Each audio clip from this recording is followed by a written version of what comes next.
Bien, hoy vamos a ver unos dos ejercicios más del capítulo 4 y vamos a empezar ya con el capítulo 5, que son pues integrales, ¿verdad? Así que vamos con esto. Bien, el primer ejercicio que vamos a hacer hoy es este de que si módulo de z es menor o igual que 1, ¿qué puede decir acerca de z? Y bueno, ahí vamos a justificar nuestra respuesta también. Bien, ¿qué podríamos decir de z si el módulo de seno de z es menor o igual que 1? Bien, lo que vamos a hacer es usar la definición, o bueno, la expresión para el módulo que encontramos, mejor dicho. La expresión para el módulo que encontramos, que es seno cuadrado de x más seno hiperbólico cuadrado de y, ¿verdad? Bueno, la raíz de eso, ¿verdad? Entonces, bueno, eso debe ser menor o igual que 1, entonces,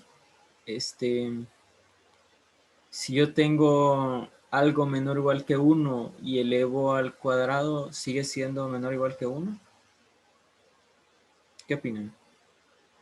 Estamos acostumbrados, ¿verdad? Simplemente elevo al cuadrado a ambos lados, pero no nos ponemos a pensar si realmente podría llegar a ser cierto. Bueno, en este caso sí, ¿verdad? En este caso sí, porque si yo tengo un número elevado al cuadrado, un número menor que 1, 0 punto y algo, digamos, si yo lo elevo al cuadrado va a quedar siempre un 0 punto y algo, ¿verdad? Nunca va a ser 1, por ejemplo, jamás. No es posible, ¿verdad? Por ejemplo, si yo tuviera 0.9 y lo elevo al cuadrado, claramente eso no va a ser 1. Entonces sigue siendo menor o igual que 1. Si elevo al cuadrado a ambos lados, sigue siendo algo que es menor o igual que 1, pues si lo elevo al cuadrado sigue siendo menor o igual que 1. Entonces, esto es cierto. Y lo que vamos a ver es dónde el seno hiperbólico es, o bueno, el plan que vamos a seguir para poder resolver esta desigualdad o más o menos visualizar esa desigualdad, es que vamos a ver dónde ocurre que esto es 1 y dónde ocurre que esto es 1. Ese es el plan que vamos a seguir. ¿Por qué? Bueno, cuando este es 1, cuando el seno hiperbólico es igual a 1, cuando el seno hiperbólico cuadrado es igual a 1, entonces significa que el seno cuadrado de x debe ser 0, ¿verdad? ¿Sí? Porque entonces no sería menor. Si no fuera así, entonces esto no sería menor o igual que 1. Y cuando seno cuadrado de x es 1, entonces esto debería ser 0, ¿verdad? Ahora, si es en los demás casos, debe ser de que o debe cumplirse que deben ser, por decirlo así, complementarios, ¿verdad? Si este fuera 0.1, entonces este claramente debería ser máximo 0.9. O sea, si este fuera 0.1, máximo este debería ser el valor, tener un valor de 0.9. Bien, entonces vamos a hacer esto, ¿verdad? ¿Dónde el seno hiperbólico cuadrado de y es igual a 1? Bueno, si yo tengo que el seno hiperbólico cuadrado de y es igual a 1, entonces eso significa que el seno hiperbólico de y es 1, ¿verdad? ¿Sí? Entonces, bueno, el seno hiperbólico de y por definición es esto, e a la y menos e a la menos y sobre 2. Y eso debe ser igual a 1.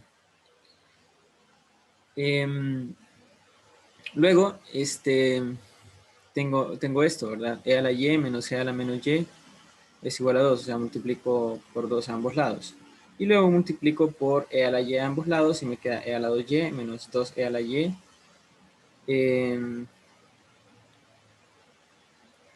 Aquí creo que me equivoqué, muchachos. Vamos a ver si... No, está bien. E a la 2y. Y aquí pues, este sería el 2e a la y, ¿verdad? Sí, 2e a la y. ¿Qué pasa? Ajá, bien, alguien levantó la mano.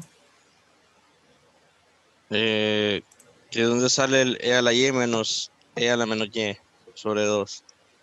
El seno hiperbólico Ujú. es por definición es así. El seno Ah, hiperbólico es e a la y menos e a la menos y sobre 2. ok.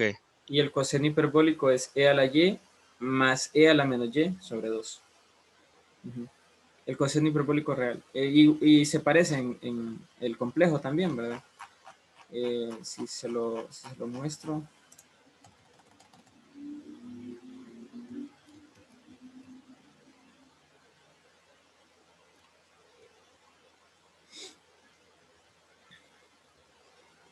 Aquí está. Sí. Son similares. Solo que, claro, los exponentes aquí son, o estas son exponenciales complejas, ¿verdad? Sí. Bien, entonces, sí, al multiplicar por e a la y a ambos lados, entonces aquí me queda e a la 2y, aquí me queda 2e a la y, y esto me queda como 1, ¿verdad? Entonces paso a restar el 2e a la y. Entonces por eso me queda e a la 2y menos 2e a la y menos 1 igual a 0. Bien, aquí esto es una, prácticamente podemos convertirlo en una cuadrática, hacemos u igual a e a la y por lo tanto u cuadrado menos 2u menos 1 es igual a 0. Resolviendo esto me queda que es que u es igual a 1 más o menos raíz de 2. ¿De acuerdo? Entonces, e a la y debe ser igual a 1 más o menos raíz de 2, ¿verdad? Eh, Déjenme arreglar aquí.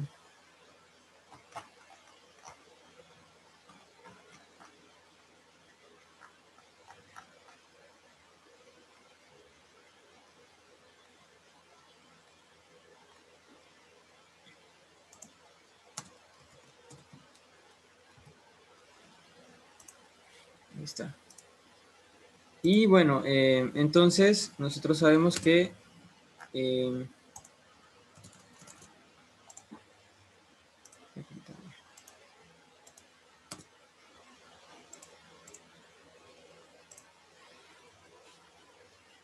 bien, entonces nosotros sabemos, como estamos ahorita tratando con funciones reales, ¿verdad? ¿Sí? Tanto seno como el seno hiperbólico en este caso son reales, ¿verdad? Entonces, y aquí estoy buscando el valor de y, ¿verdad?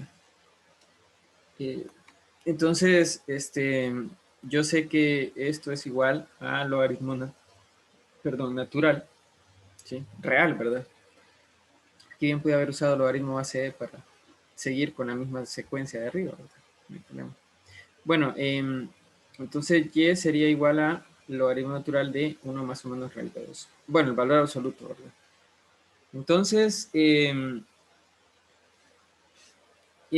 lo separamos, aquí tenemos que y sería, podría tener el valor de logaritmo de 1 más raíz de 2, que es 0.8813, bueno, ahí está la aproximación.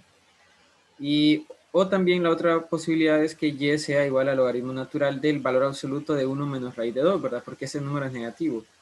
Entonces el valor absoluto de 1 menos raíz de 2 es raíz de 2 menos 1, ¿cierto? Eh, Se multiplica por menos 1, ¿verdad? Entonces ese logaritmo me queda exactamente igual que o la aproximación me queda igual que esta, pero negativa, ¿verdad? Yo ya tengo estos dos puntos. Podría graficar esto, ¿verdad?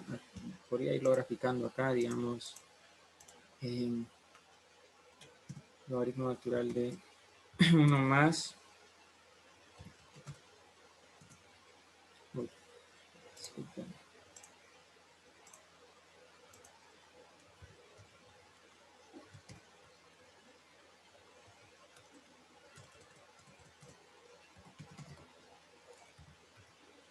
¿Sí?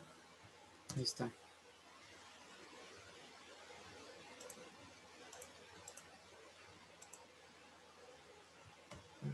Tengo que hacer esto.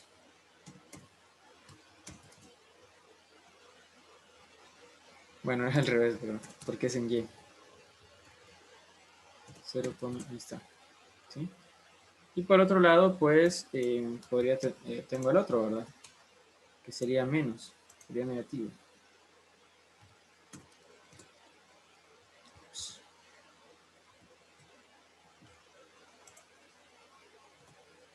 ¿Sí? Ahí está.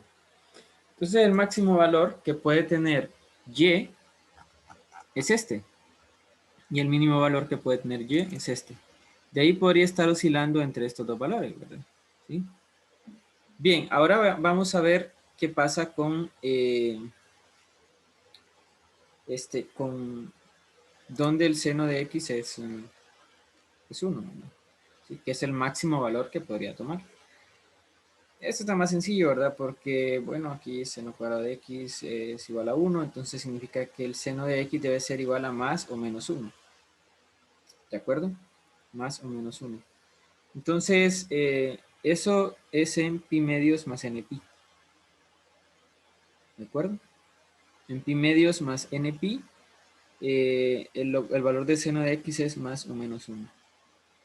¿De acuerdo? Pi medios más 2n pi siempre es 1, ¿verdad? Pero en pi medios más n pi es más o menos 1. ¿De acuerdo? Entonces, bueno, podría tener aquí, no sé cómo podría escribir esto.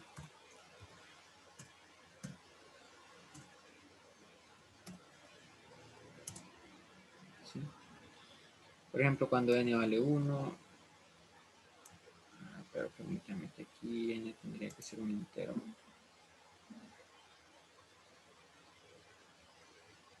Bueno, vamos a dejar ahorita pi medios.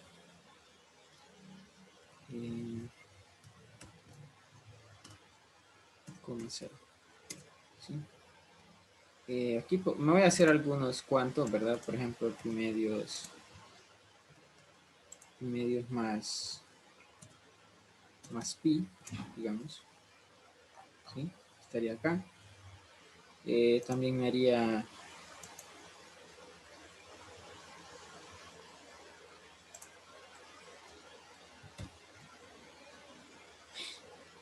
esto solo para que lo vayamos viendo, ¿verdad? Solo para que vayamos visualizando cómo quedaría pi medios más o menos pi, ¿verdad?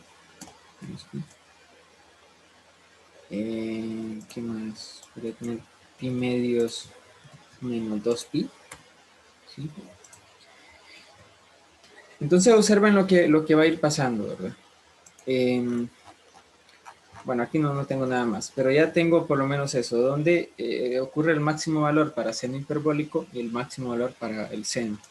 Bien, entonces, en este punto, ¿cuál es el valor de seno? A ver, alguien que me diga, en este punto, ¿cuál es el valor de seno? Dijimos. Seno de x. El valor de seno de x es 1, ¿verdad? ¿Sí?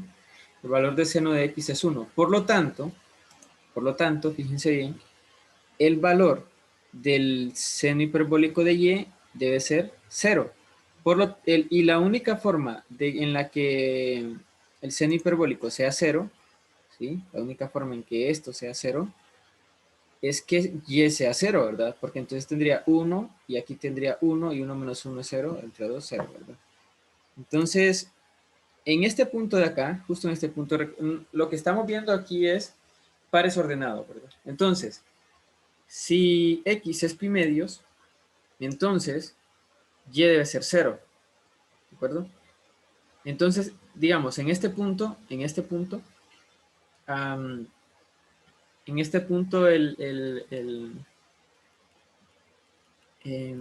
valor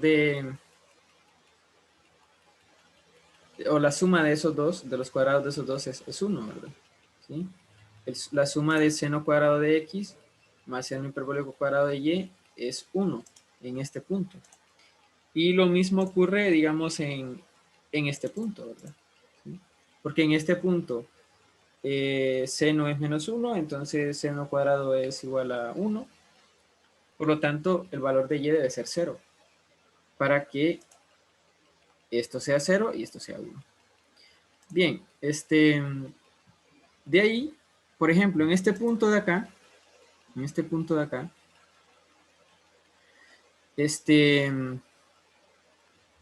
lo que pasa es que el seno hiperbólico es igual a 1, ¿verdad?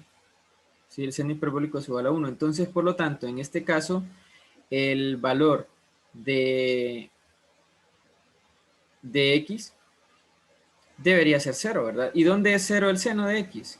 ¿Dónde es 0? A ver.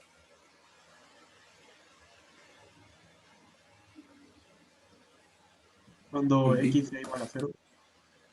Cuando x es igual a 0, pero hay más, ¿verdad? Más.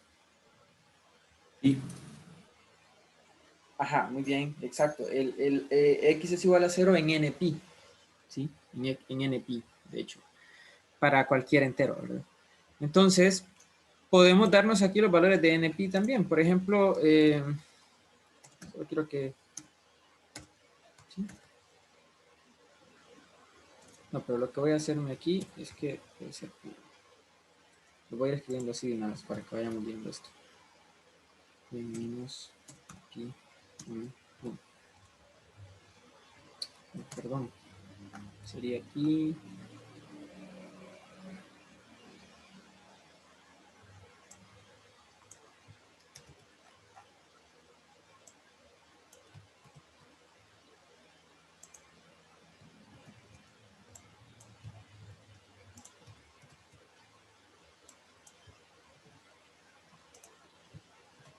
Disculpen que estoy haciendo tanto.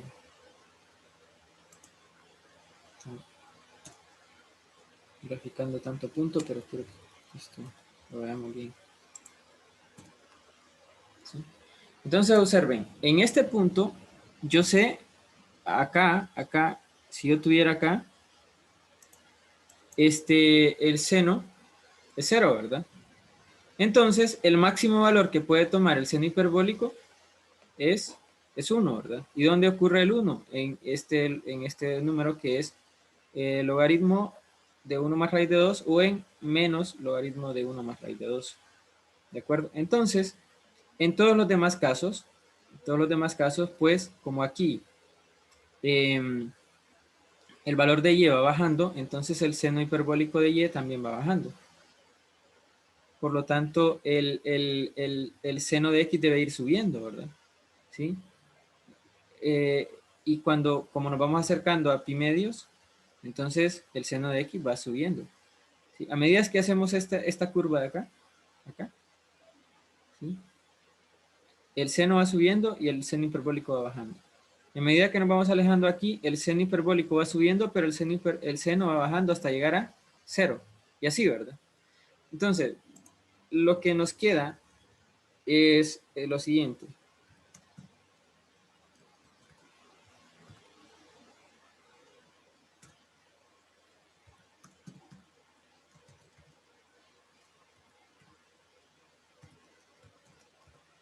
¿Sí?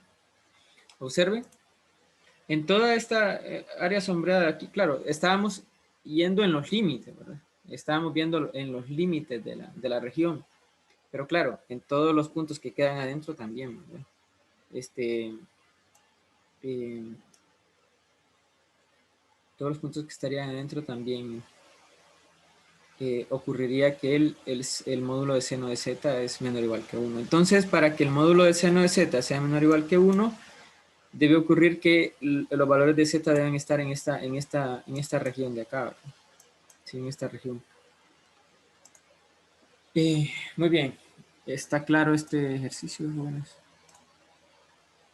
Sí, Muy bien. Es más que todo de cuestión de análisis de funciones y eso, ¿verdad? Porque tuvimos que analizar lo que tuvimos que ver. Muy bien. Vamos a hacer unos 2 ejercicios más. En primer lugar, vamos a probar que e a la i z es igual a coseno de z más i seno de z. O sea, nosotros ya sabemos esto, ¿verdad? La fórmula de Euler, pero la fórmula de Euler, cuando la vimos, si ustedes se acuerdan, teníamos e a la i teta igual a coseno de teta más i seno de teta, donde teta es un número real. Pero en este caso lo que tenemos es e a la i z, entonces z es un número complejo. Entonces vamos a ver si se sigue cumpliendo la fórmula de Euler cuando teta es un número complejo. ¿Sí? Bien, entonces, ¿qué vamos a hacer? Vamos a empezar de este lado. ¿Sí? Podríamos empezar de este también, pero bueno, vamos a empezar de este lado. Coseno de teta más y seno de teta sería así. Yo tengo e a la iz, esta es la definición de coseno, ¿verdad? E a la iz más e a la menos iz sobre 2.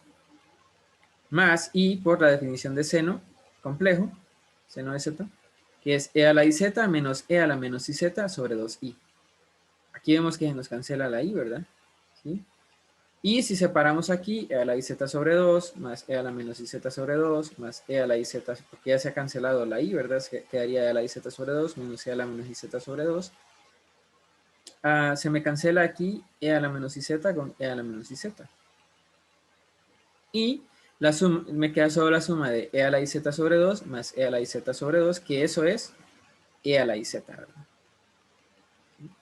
Entonces probamos que esto es igual a esto.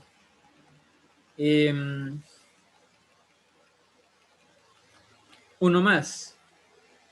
Vamos a encontrar la parte real e imaginaria del seno de módulo de z y vamos a mostrar que esa función no es analítica. ¿Sí? La función seno de z, seno del conjugado de z, no es analítica en ningún punto. Noten que la función seno de z sí es analítica en todo punto, ¿verdad? Es entera, de hecho. ¿Sí? Pero seno del conjugado de z no es analítica en ningún punto. ¿Sí? Bien. Yo tengo entonces que el seno del conjugado de z sería así. Como yo sé que z es x más y, conjugado de z es x menos y. De hecho, déjenme lo escribo acá.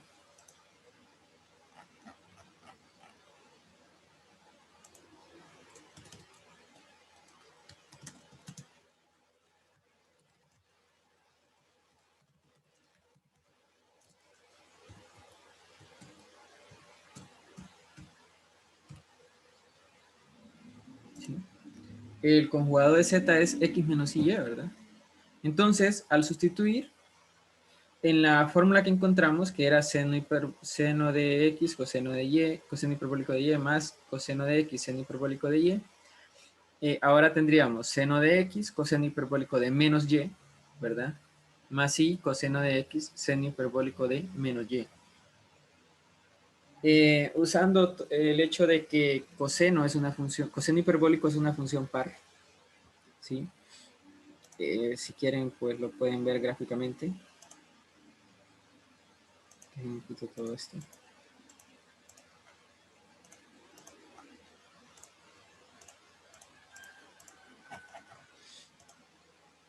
Se lo voy a mostrar. Pues,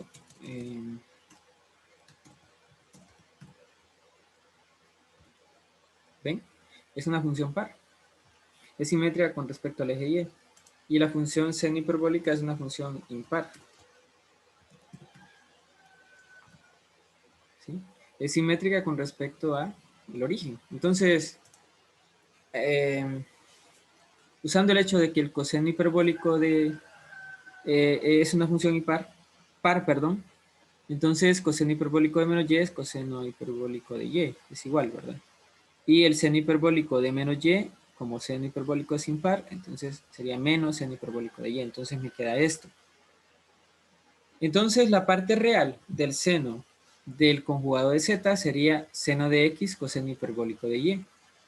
La parte imaginaria es menos coseno de x seno hiperbólico de y.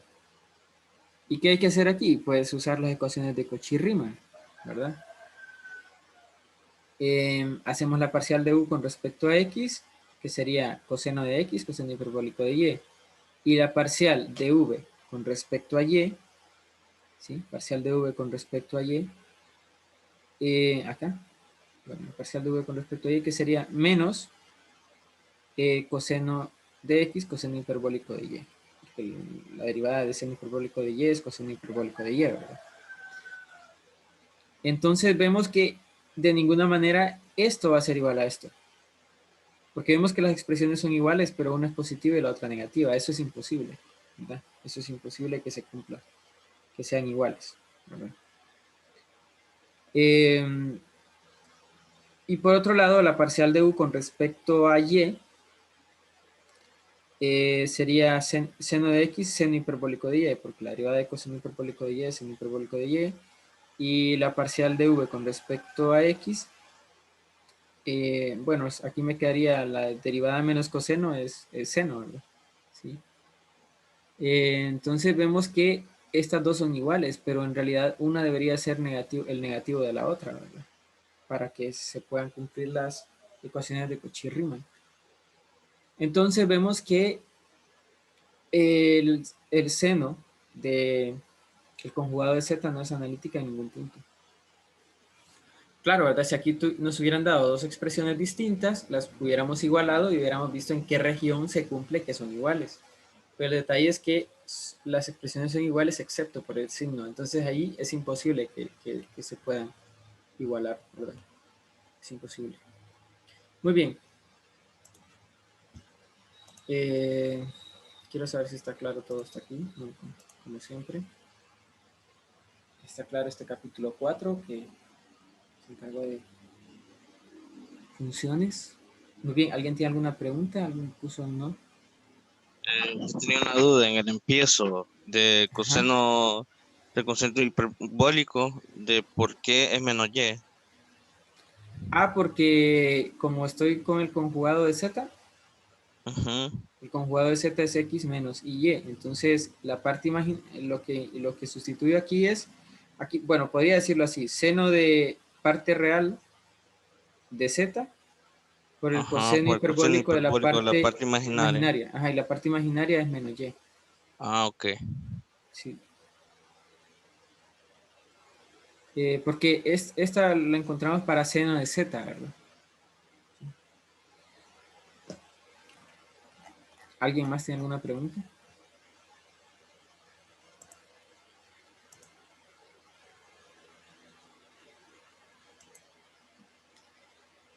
Bien. Si no hay preguntas, pues vamos a empezar hoy con el capítulo 5, que ya es integración. Ven cómo hemos ido, ¿verdad? De funciones básicas de los números complejos, luego un poco de funciones de variable compleja, derivadas, bueno, límites, derivadas, ¿verdad? Funciones elementales, y ahora integración, ¿verdad? Y después lo que vamos a ver son series, ¿sí? Sucesiones y series. Prácticamente todos los temas que ustedes vieron ya en cálculo, pero ahora con funciones de variable compleja. Entonces vamos a ver integración. Pero para poder hacer integración en el plano complejo, vamos a necesitar eh, primero saber hacer integrales de línea.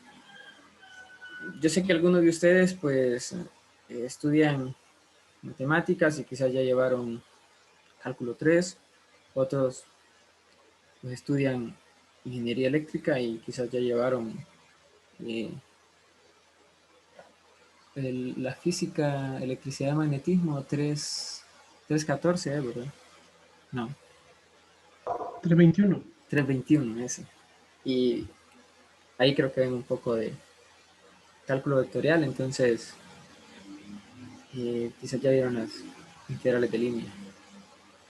Bueno, entonces, pero quizás algunos no, entonces vamos a repasarlo, ¿verdad? Vamos a repasarlo. Vamos a ver entonces, bueno, aquí tengo ya las definiciones, pero antes quiero mostrarles cuál es la idea, ¿verdad?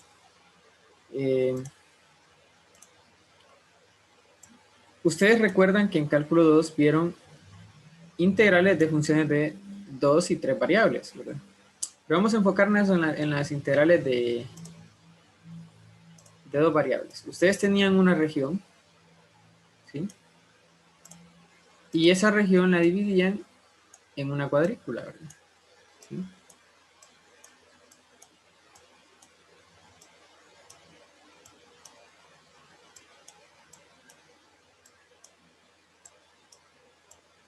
más o menos así. No importa cómo queda la cuadrícula, ¿verdad? Luego, ¿qué hacían? Bueno, ¿qué se hacía lo que se hacía era una integral en una región, ¿verdad? Y recuerden que incluso se veía la integral como el volumen bajo la superficie, ¿verdad? Acotada por esa región. Entonces, ¿qué hacía? ¿Qué se hacía? Bueno, se tomaba cualquier punto aquí en el rectángulo, el punto que uno quisiera, ¿verdad? Y se calculaba el valor de la función en ese punto, ¿sí? Eso me daba la altura, ¿verdad? Entonces yo tenía una pequeña área aquí, ¿sí? Y lo multiplicaba por esa altura. Eso me daba una pequeña unidad de volumen, ¿verdad? Me daba una unidad de volumen. Entonces, al sumar todos esos volúmenes, me quedaba el volumen bajo la superficie. Esa es la idea de una integral, de una función de dos variables. ¿De acuerdo? Bien, ahora podemos tener otra forma de verlo. Y eso es lo que vamos a ver ahorita. Digamos que yo tengo una función de dos variables y la quiero integrar. Pero, en lugar de integrarlo en una región, yo voy a integrarlo a lo largo de una curva. ¿Sí? Digamos que esto es el valor de A. Y esto es el valor de B. Voy a hacer más grande esto porque si no, no se va a notar. Bien, ahora, ¿qué hacemos en este caso? Yo me voy a hacer una partición. Ahí arriba me dice una partición que era en rectángulo, ¿verdad? Aquí me voy a hacer una partición de la curva en pequeños partes de la curva. Digamos que yo tengo aquí esto. Voy a marcar aquí con X como dice la partición. ¿Sí? Entonces, la idea a lo largo de esta, o la idea de esta integral es que yo me voy a tomar longitudes de arco. ¿Sí? Yo me voy a tomar la longitud de arco que hay de acá hasta acá, la longitud de arco que hay de acá hasta acá, la longitud de arco de acá hasta acá, acá y acá. ¿Sí?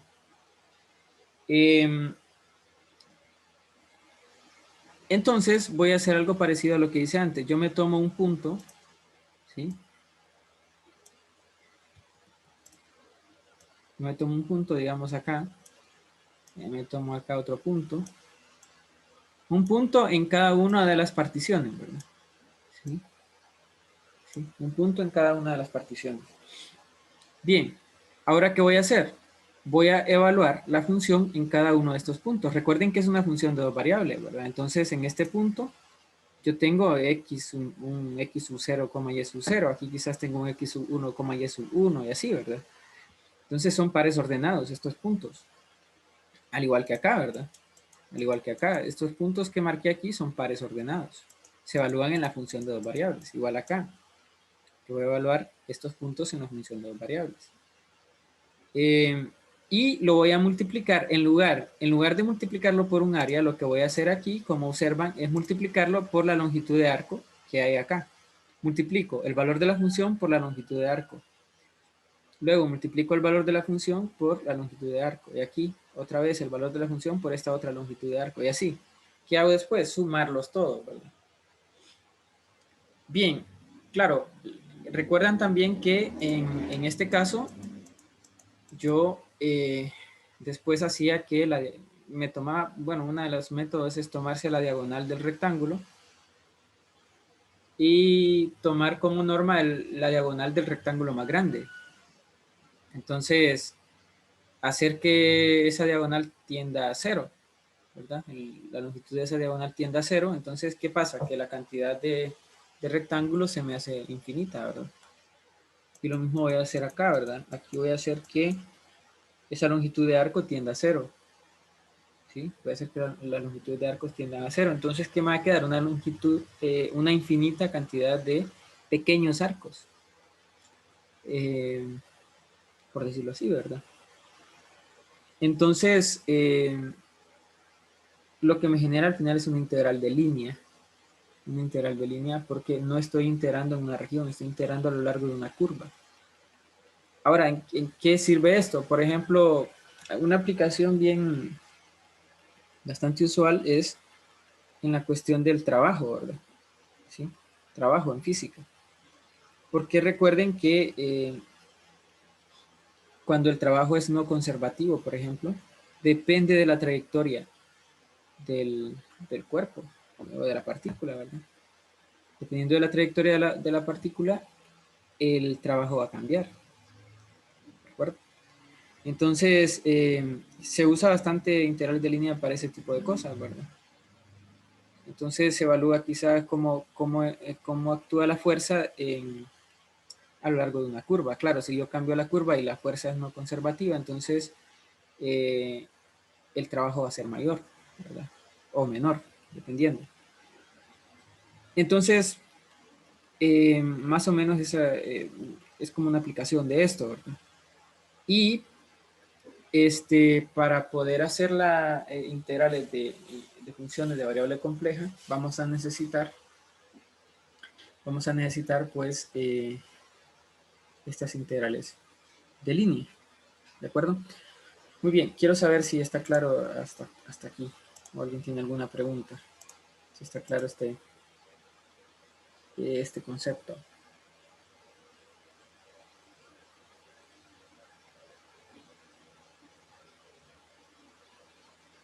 Muy bien.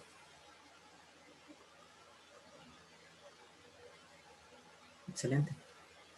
Bien, entonces les voy a mostrar la definición. Aquí tengo una integral de línea de una función de dos variables, g, a lo largo de una curva c.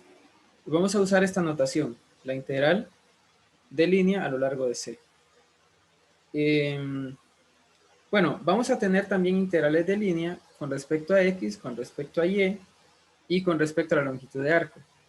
Es algo que había olvidado. Por ejemplo, en el caso de una integral de línea con respecto a x, pues solamente tomaría en cuenta este desplazamiento que hay en x, ¿verdad?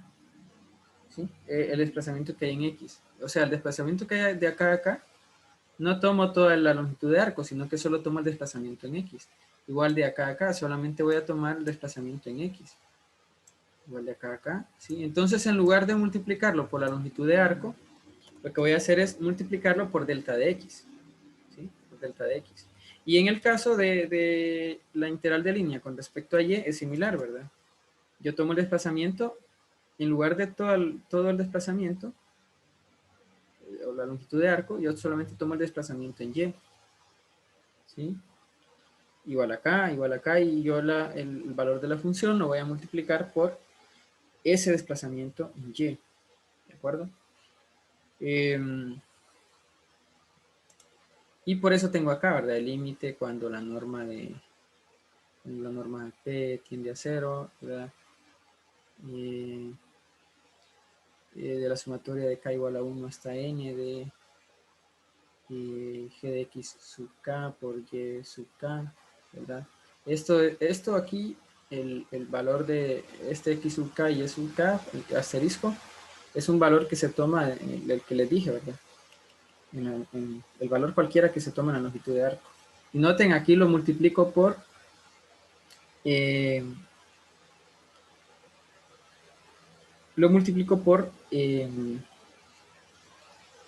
el desplazamiento solamente en X, ¿verdad? ¿Sí? Aquí la norma de P sería entonces la longitud del desplazamiento en X más largo, ¿verdad? Si hacemos que eso tienda a 0, entonces los demás también tienden a 0. Y lo mismo acá, ¿verdad? Solo multiplico por el desplazamiento en y acá solo multiplico bueno, aquí multiplico por el desplazamiento total, por decirlo así, lo multiplico por la longitud de arco.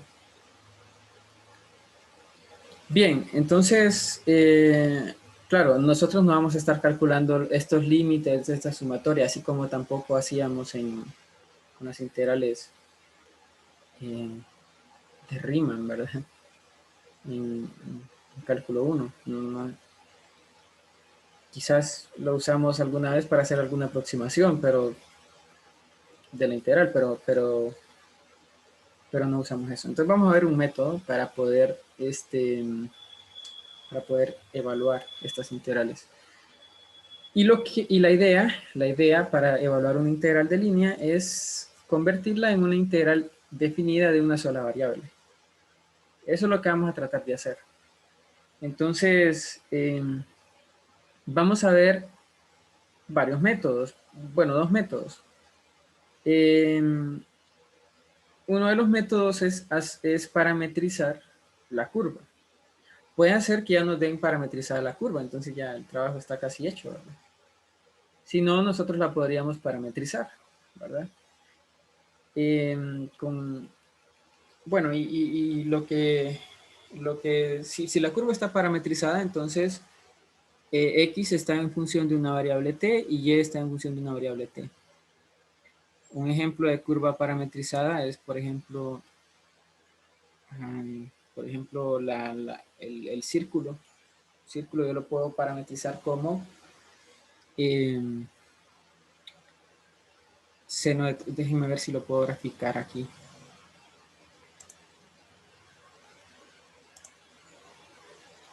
A ver cómo me queda seno de T, coma, coseno de T. Ah, sí, miren, ya me sale. De 0 a, por ejemplo, si lo tengo de 0 a pi,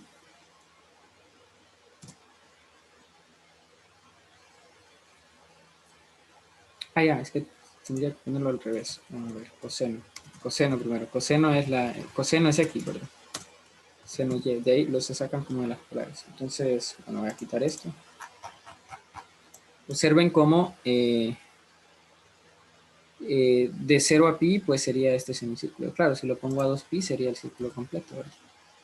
Si lo pongo a 3 pi sería como que da una vuelta y media, ¿verdad? Y así. Claro, aquí yo puedo inventarme cosas locas como por ejemplo esto, aquí coseno de t menos t, digamos, y ven, ¿verdad? Ven las curvas que me puedo crear. Por ejemplo, si le cambio aquí a 3pi, noten lo que se forma, ¿verdad? Y así, ¿verdad? Yo puedo tener, por ejemplo, t cuadrado más t menos 1, coma, logaritmo natural de t, digamos. ¿Sí? Noten lo que se forma ahí, ¿verdad? De 0 a 1, y si lo pongo de 0 a 10, bueno, se forma esa curva ahí medio extraña. Entonces, si la curva está parametrizada, lo que vamos a hacer es simplemente sustituir x por x de t, y por y de t, ¿sí? O sea, como acá, ¿verdad? Que x lo sustituiría por coseno de t menos t y y lo sustituiría por seno cuadrado de t. Y los diferenciales habría que sustituirlos. En el caso, si es una integral de línea con respecto a x, entonces sustituyo d de x por la derivada de x con respecto a t, de dt. Y si es una integral de línea con respecto a y, pues sustituyo por la derivada de y con respecto a t, de dt. Y si es la integral con respecto a la longitud de arco, entonces tengo que sustituir dds por esto, ¿verdad? Esto surge del hecho de que yo puedo ver una curva paramétrica como vectores, ¿verdad? Entonces yo tengo acá, por ejemplo, este punto yo lo puedo ver como un vector, ¿sí? El vector que se forma, por ejemplo, si yo tengo coseno de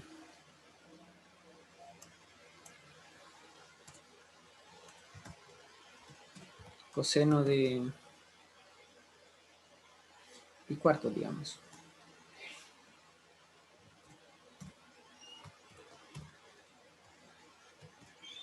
coma. Ah, bueno, aquí sería menos pi cuarto, ¿verdad? Menos. Lo que estoy haciendo es escribiendo exactamente esto, pero le estoy dando un valor a t, ¿verdad? Que es pi cuartos. Y aquí voy a tener seno cuadrado de pi cuartos.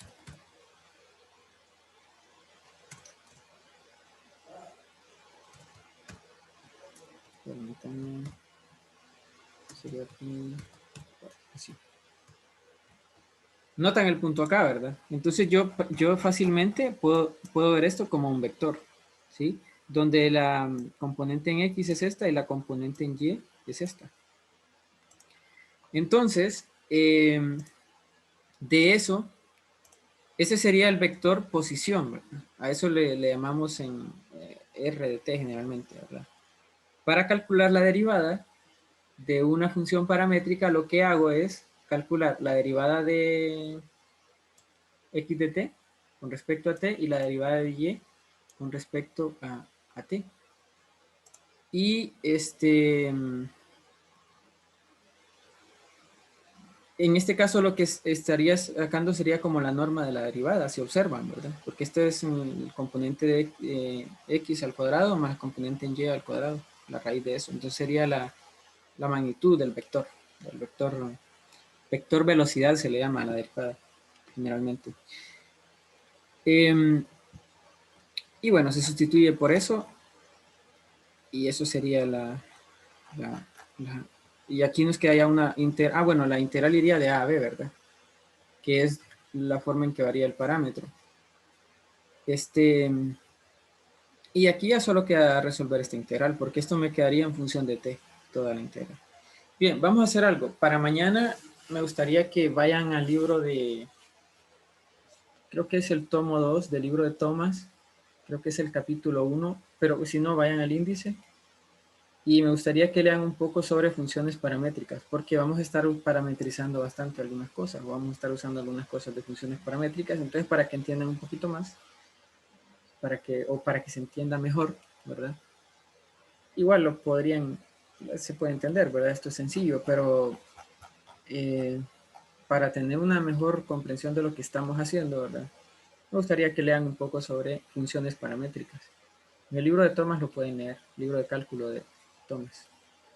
Y lo explica bien sencillo. Así que, bueno, nos veríamos mañana. Mañana vamos a hacer algunos ejercicios y vamos a resolver algunas integrales de línea, ¿verdad?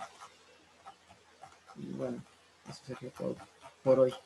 No sé si hay alguna pregunta antes de irnos, o está todo claro.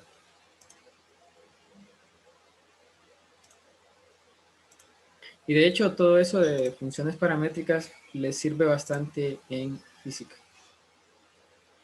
Ahí en la programación que les mandé, ahí está la fecha del examen. Ahorita no la recuerdo, pero podrían revisar eso. La revisión del examen del primer parcial. Ah, muy bien. Sí, todavía no lo he revisado, pero quizás esta semana ya podría estar revisado. Igual lo de la tarea aún nada, ¿verdad? No, todavía no. Ah, ok. Yo le voy a avisar cuando ya esté revisado el examen. Ok. Y nos vemos mañana entonces. Chequele, gracias. Chécale, gracias. Bueno, feliz día. Gracias.